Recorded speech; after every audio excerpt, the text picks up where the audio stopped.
من الأمور الذي أيضا نحن أفتينا بحرمتها، وإن كان يمكن بعض العلماء فقهاء أو كثير منهم يفتون بحليتها، وهو شرب الدخان.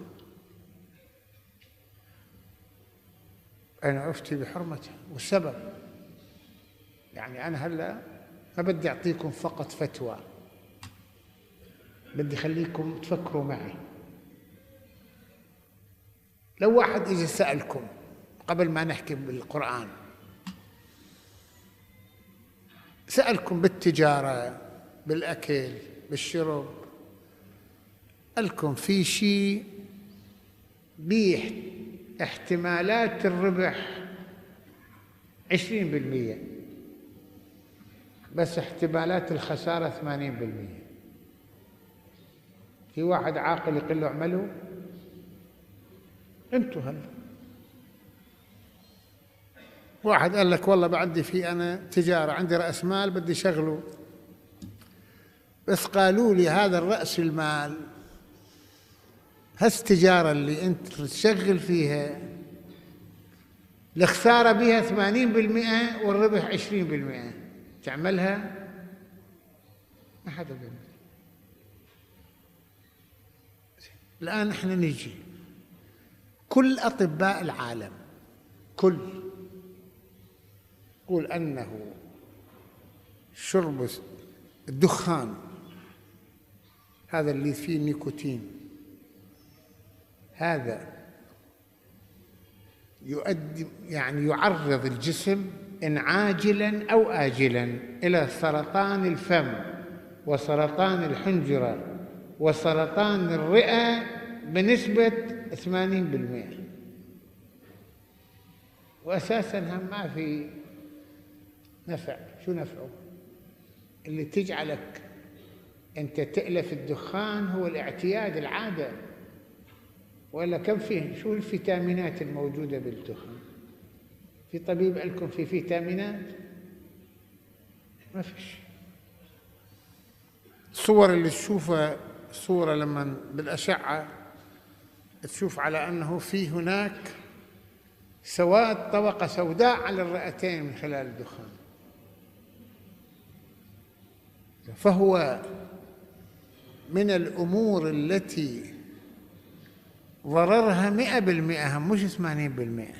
بس في بعض الناس يقول لك أنا بدخن وما عم يتأثر، صح، لأن جسمك بعد فيه مناعة عم يقاوم، بس لما يضعف جسمك يتغلب عليك.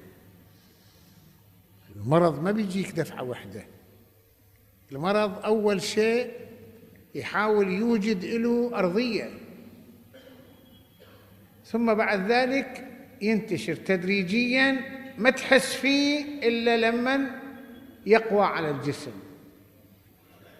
يعني في ناس يمكن ليش أطباء يقولوا الإنسان لازم يفحص نفسه كل سنة؟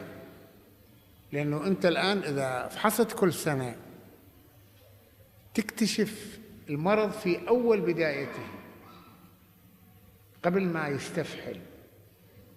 بس إذا تركت نفسك بلا فحص بتحس بناءك أنه والله هذا في التهاب عندي، في مثلا صداع، في كذا، ولكن هو قد يكون سرطان، نعوذ بالله. فإذا لما الأطباء كلهم يقولوا على أن الدخان هو مسؤول عن كثير من حالات الموت ومن حالات السرطان، وفائدة ما فيه، لا يقوي الأعصاب ولا يقوي العضلات ولا يقوي الدماغ ولا يقوي الدم، بالعكس. خلينا نجي احنا الله سبحانه وتعالى كيف نستفيد من القرآن تحريم الدخان. يسألونك عن الخمر والميسر، يعني لماذا حرم الله الخمر والميسر؟ يسألون النبي. قل فيهما إثم كبير. الإثم قل هو كل شيء يبطئ عن الخير، يعني ضرر. قل فيهما إثم كبير ومنافع للناس، في منافع لكنه في إثم، وإثمهما أكبر من نفعهما، يعني ضررهما أكبر من نفعهما، وكأنه يقول فالله حرمهما لأن ضرر